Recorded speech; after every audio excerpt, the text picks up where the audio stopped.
لو أنزلنا هذا القرآن على جبل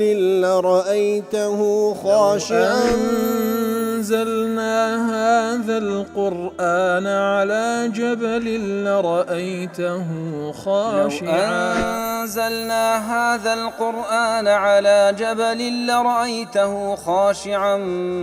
متصدعا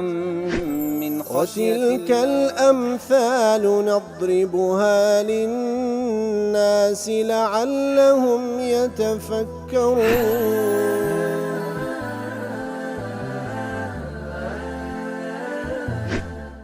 الحمد لله والصلاة والسلام على رسول الله وعلى آله وصحبه ومن والاه. السلام عليكم ورحمة الله. برزان خوش حام لواني حفصة سيوهش لواني كاين تفسير قرآني بيروز بيم وخزمتان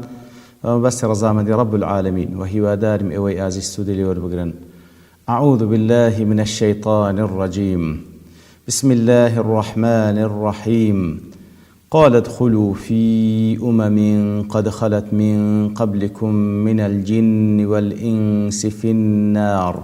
كلما دخلت أمة لعنت أختها حتى إذا اداركوا فيها جميعا قالت أولاهم لأخراهم ربنا هؤلاء أضلونا فآتهم عذابا ضعفا من النار قال لكل ضعف ولكن لا تعلمون. بەڕخۆ شێوسان وەکو لە دوانەی ڕابردووت لە خزمەت دەواتە پیرۆزدا بووین. رب العالمین بە کەسانێکی بێ باوەڕ، کەسانێکی مکەذب بە ئاەتەکانی رب العالمین، کەسانێکەوە ئفترایان لەسەر خوا هەڵبەستایە والعیاذ بالله، ڕۆژی قیامەت فەرمانیان پێ دەکا بڕۆن بەرەو ئاگر.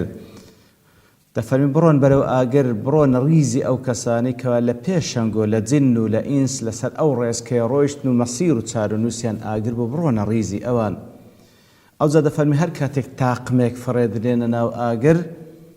لعنت ئوختەها، لعنت لە هاوشێوەکەی خۆی دەکا کە لە پێشەوی چوویتە ناو ئاگر، حتا وەکو هەمووی دەگەنە یەکتری. کاتێکەوە گەیشتنە یەکتری، ئەوجا ئەوانەی کەوە ئەتباعن، ئەوانەی کەوە شوێنکەوتنە بە سەرکردەکانیان، دەربارەی سەرکردەکانیان دەڵێن ئەی پەروەردگارە ئەوانە بوون کە سەریان لە ئێمە شێوان، دەیخوای عذابی دوو هێندەیان بدەل بەرەوەی سەریان لە خۆیان شوێن لە سێنان لە ئێمە شێوان. رب العالمین دەفەرمێ قال لكل ضعف، لە بۆ هەر یەک لەنگۆ عذاب و سزای ضعف و دووبارە هەیە. ئیتر وەکو لە تەفسیر قاسمی وها لێک داتەوە ضعفەکە بە معنای دووبارە و مضاعف دێتن. طبعا ئیش سەرکردەکان دیارە لەبەرەوەی هەم بەخۆیان گومڕام هەم خەڵکیشیان گومڕا کرد. ئیش شوێنکەوتەکانیش ئەوانیش ئەتباعەکانیش عینی عذابی ضعفیان هەیە. لەبەرچی؟ لەبەرەوەی هەم گومڕا بوون، هەم ئیقتدایان بە کەسانێکی سەرکردەی گومڕا کردیە لە کاتێکدا کەوە باڵێن هادی و یاخود کەسانێکی ڕێنیشاندەریش کە ڕێگا ڕاستیان نیشاندن مەوجود بوون، بەڵگەشیان پێبوو، بەڵام ئەوان وەڵامیان لە بۆ ئەوان نەبوو، بەڵکو شوێنکەوتەی کەسانش کافر. ئیتر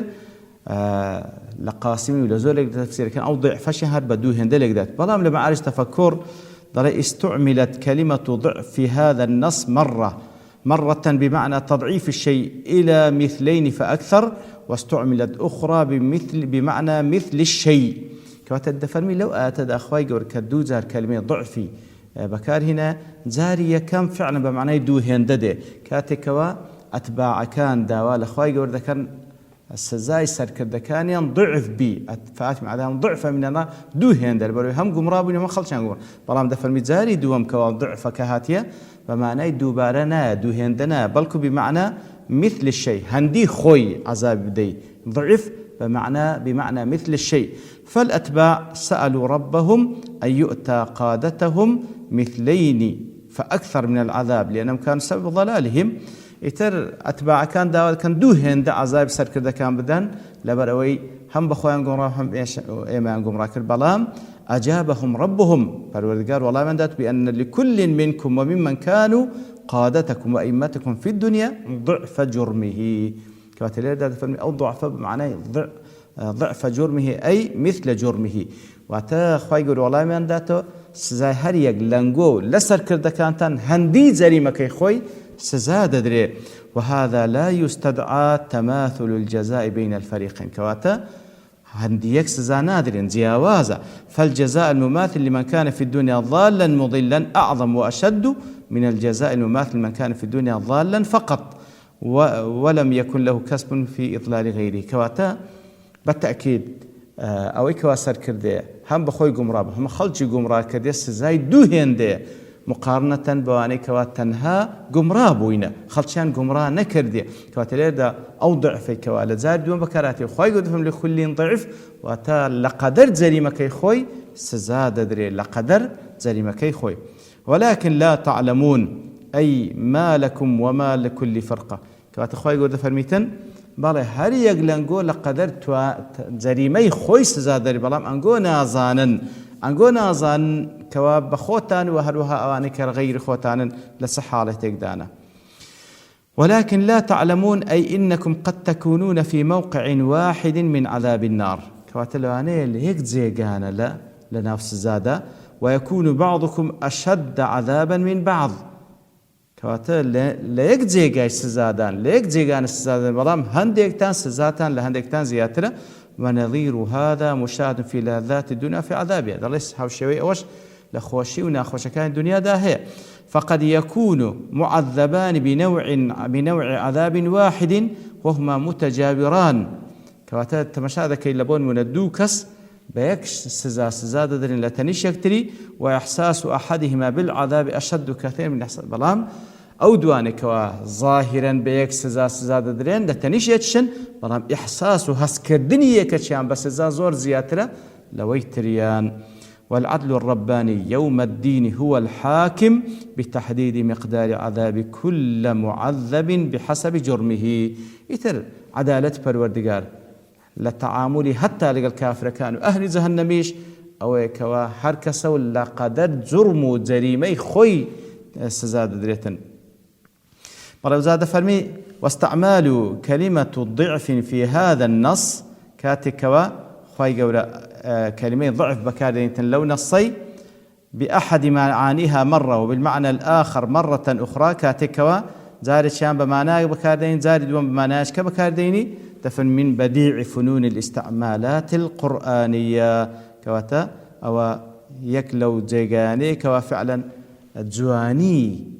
جواني ألفاظ وعبارات كان قرآن من لو بديار ديخيتان باشان دفرمي لسورة صاد خواي قورا بياني أويدك كوا أن أتباع يدعون ربهم لسورة صاد خواي قورا من بيان دكاتن كوا عيني أتباع كان داوال خواي قورا كان ربنا من قدم لنا هذا فزده عذابا ضعفا من النار أي پروردگارە چێ ئەوەی لە بۆ ئێمە پێشکەش چێ ئەو ڕێی هینا لە بۆ ئێمە چێ ئەو ڕێی پیشانی ئێمەدا خوایە عەزابێکی دووقاتی بدەی خوایە عەزابێکی دووقاتی بدەی لە ناو ئاگەر بەڵام دەفەرمی لەم یوجبهم الله عز وجل خوای گەورە وەڵامیان ناداتەوە سبحانه وتعالى لەوێن دەرێ کە باز دەکا خوای گەورە وەڵامیان ناداتەوە لإشعارهم بأن عدل الله قائم على أن جزاء السيئة يكون بمثلها إتر عدالتي خواهي قول سبحانه وتعالى سر أويكوا جزاء السيئة يكون بمثلها هر سيئة لقدر خوي سزاد دري ومعلوم أن جريمتي الضلال والإضلال أشد من جريمة الضلال فقط بالتأكيد أويكوا هم قمرابو خلشش قمرا كرديا بالتأكيد عذاب زياترة لويكوا تنها بخوي قمرابوا ويظهر أنهم لم يفهموا من إعراض الله عن إجابتهم هذا المعنى لو ندرك خوي قول وڵامیان ناداتەوە پێدەچی ئەوان تێنەگەیشتبن لەبەرچی وەڵامیان نەدرایتەوە مەگەڵ عیلم دەبی ئەوان شارەزا بوو بن کەوا بە چاوی خۆیان دەبین عەدالەتی پەروەردگار لەگەڵ حتا کافرەکانیش خوای گەورە کووەکوویەکیان حساب دەکاتن لێ دەفەرمی پێدەچی لە دوای ئەوەی کەوا طبعا سوورەتی ئەعراف لە دوای سوورەتی ساد دێ ئیتر دەفەرمی لە سوورەتی ساد کەوا داوایان کردێ خوای گەورە وەڵامیان ئەوەن دەبا بخوا تێبگەن کەوا خوای گەورە عەدالەتی هەیە بەڵام لە سوورەتی ئەعراف کە دەفەرمی دیسان ئەوانیش دووبارە دەکەنەوە خوایە تکرار دەکەنەوە کە خوایە با عەزابی ئەوان دووقات بی لۆیە خوای گەورە لێردا وەڵامیان دات و قالە لكل ضعف هەر یەک لەنگۆ عەزابی ضعفی لە بۆ هەیە عەزابی دوو هەندەی لە بۆ هەیە بەڵام ئەنگۆ هەز بە یەکتری ناکەن. دەفەرمی شوعبە لە عاصم بابڕێن طبعا شوعبە یەکە لە قوتابەکانی ئیمامی عاصم دەڵێ بە قیراءەی شوعبە کەوا لە ڕێگە ئیمامی عاصمە ئەوها دەخنی ولكن لا يعلمون بياء الغائبين كواتا أو ولكن لا يعلمون قال لكل ضعف ولكن لا يعلمون. أما قراءة جمهور القراء العشرة ولكن لا تعلمون بتاء المخاطبين كواتا أوي كوا جمهور قراء إلى سنة قال لكل ضعف ولكن لا تنهى شعبة كالإمام عاصم دجرتوا دفرمي بوشي وشخينديتي ولكن لا يعلمون. وبين القراءتين تكامل في الأداء البنائي بياني عفوا كواتا لبيني أو دو قراش لا تعلمون ولا يعلمون دفرمي تكاملك لأداء بيانك إحداهما لخطاب أصحاب الحوار ولكن لا تعلمون أنقون نازانا والأخرى لخطاب غيرهم عنهم كواتا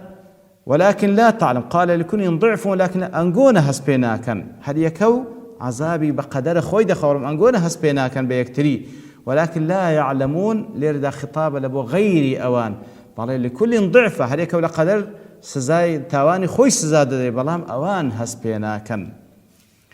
ولو زل آتي دوات الدفرمي وقالت أولاهم لأخراهم فما كان لكم علينا من فضل فذوقوا العذاب بما كنتم تكسبون. إتر أوزار وقالت أولاهم لأخراهم بركوات أوزار سركردكان با أتباع كان خوان فما كان لكم علينا من فضل دي خوان قوش خوت فضلك تعالى سر إيما نبو فذوقوا العذاب بما كنتم تكسبون دي أنقوش عذاب بتشيجن بقدر أويكوا بخوتان كسبتان كديو بخوتان أو رقاتنا هل بجاردية. وقالت أولاهم لأخراهم أي الرؤساء قالوا لأتباعهم وكباس من كواتسر كردكان بأتباع كان خوان دارين فما كان لكم علينا من فضل أي لا فضل لكم علينا في ترك الكفر والضلال حتى يكون عذابنا مضاعفا دونكم. كات خون قلت فضلك تان لسر إيمن يبوي كأنقو واستان لكفر قوم رأيه هنابيتن أنقو لإيمة باش تربن لو يداوى ذا كان عذابي مدوهن دبي فقد ضللتم كما ضللنا دي أنقوش قوم رابون وكو إيمة قوم رابوين فنحن وإياكم متساوون في الضلال واستحقاق العذاب دي إيمة وأنقو هردولا وكو يشين لقوم رايو وكو يشيش مستحقين بعذاب فذوقوا العذاب ما كنتم تكسبون. ليرة داهر عين طبعا لا سركردكان بوان كدلين ياخذ أو قولي رب العالمين لبوهورد فريقان وكوا فذوقوا العذاب ما كنتم تكسبون. لا معاش تفكر دي وقال أولاهم وهم القادة والأئمة السابقون لدخول النار العذاب لأخراهم الذين كانوا في الدنيا أتبع عنهم كواتا بوشو إيش باسي دكاتن كواتا سركردكان با شوان كوتكان خوان دلين لم تكن حالكم في الدنيا أخف سوءا وشرا من حالنا كواتا سركردكان با شوين كوتكان خوان إذا يبي خوان جوج حالتنا لإيمة باشتر نبو لا خرابي لإيمة كمتر نبون ولولا أهواءكم وشهواتكم ورغباتكم من زينة الحياة الدنيا ما استجبتم لدعواتنا كواتا أجر أهواء الشهوات حزتنا لرابرني دنيا نبوايا خوان جو والله مي دعوكي إيمة ندى دعوة وما اتخذتمون قادة وإيمة لكم كواتا خو إيمة فرض ما نكردبو أنقول بخوتان دبروي بدواي أهواء وآرز وكاني دنيا وزينتي جاين دنيا دقران كإيمة لبونقو مرازن بو أنقول بخوتان باختيار خوتان هاتينو إيمة أنك تسر كردا فما كان لكم علينا فضل فما كان لكم علينا من فضل تفرم ما كان مهما كان قليلا هيد شتيك هيد فضل نسن أجر شتيك كم يجبي حتى تسألوا ربكم أن يجعل عذابنا مضاعف كواتنقول هيش تكتان لإيمة كم ترنبو يتلبرت سداوا هذا كان عذاب إيمة دوهن دبي ويتوهمون أن مشاركة أتباعهم لهم في موقع العذاب تقتضي مشاركتهم له في مقدار كواتا أنجبات يجيشتنا كما دام لقلوان ليك زيقان كواتا وكو يق عذاب دخون فيقولون لهم فذوقوا العذاب المماثل لعذابنا كواتا دي أنقوش عذاب بتشيجن وكو إيمة بما كنتم تكسبون أي بسبب ما كنتم تكسبون بسبب أويكوا بخوتان كواتا آن واتلير دا وهاي اللي قدايته وكوالا قولي قادة كان لبو أتباع كان دي أنقوش عذاب بتشيجن وكو إيمة عذاب بتشيجين هنديك ما دام لقاليك هنديك وكو قوتيش مان كوا لتفسير كانت كذلين لو نشأ ولا قول رب العالم فذوقوا العذاب ما كنتم تكسبون هورد لا عذاب بتشيجن إتر بما كنتم تكسبون فعله وكسب الإثم تحمله باختيار الكاسب كواتا بما كنتم تقسم واتا كاتك واشتيك أنزام دايا وكو مسألة كسابت إنسان كسابت دك باختياري خوي أو كسابت دك بو بري رغبتي شو دي كتا وقازان زي لبكا كواتا أهلي كفر أهلي جهنم كاتك أو كفريان كردي أو قمرايان كأنزام دايا بو بري قناعته وكرديتيان وهروها تصاورواني قازان زيشيان لي كرديا باختياري خوشان كرديتيان يتر معرضا لبو عذاب خواي قبل سبحانه وتعالى. لا تفسير السعدي درباري واتدفن ولكن من المعلوم أن عذاب الرؤساء وأئمة الضلال أبلغ وأشنع من عذاب الأتباع. بالتأكيد أواني كوا سركردبنا لقمرائي سزايان زياتر لا سزايا وكسان كوا تابعيان بوينا هروكو أن نعيم أئمة الهدى ورؤساء أعظم من ثواب الأتباع هروكو أواني كوا إمام بوينا لرقاي هدايات باداشيان زياتر لا باداش أو كسان كوا جوراليان دكانوا بابلين لسر رأي أوان رقاي هدايات دقنبر بالي هردو لا باداش ندرج بلام سركردكان زياتر. لسورة النحل شخواي قول تأكيد لسروقة أو قاعدة الذين كفروا وصدوا عن سبيل الله زدناهم عذابا فوق العذاب بما كانوا يفسدون. أوانيك كفريان كرديا وصدوا عن سبيل الله كفريان كرديا وهروها ريجريشيان كرديا لرجاء خواي قول سبحانه وتعالى وتهم بخوان كفريان كرديا هم ريجريشيان كرديا زدناهم عذابا فوق العذاب أيثر عذابيان دا سزان دين فوق العذاب عذاب لدواي عذاب بما كانوا يفسدون بسبب أو فسادي كوا ديان كرد كوا تأواتانه بلغان لسروي كوا أواني كوا لعذاب دان راستا شريك لأصل عذابك وشريك لوي كوا هم لزهنن بلام عذابيان لقدر خويان هر كسو لقدر تواناي خوي هر كسو لقدر جريمكي خويو گناه توانكي خوي سزاد خوا هر اوش لعدالة خوي قولا دوشيتوا. وصلى الله وسلم على نبينا محمد وعلى آله وصحبه أجمعين وآخر دعوانا الحمد لله رب العالمين. لو أنزلنا هذا القرآن على جبل لرأيته خاشعا أنزلنا هذا القرآن على جبل لرأيته خاشعا أنزلنا هذا القرآن على جبل لرأيته خاشعا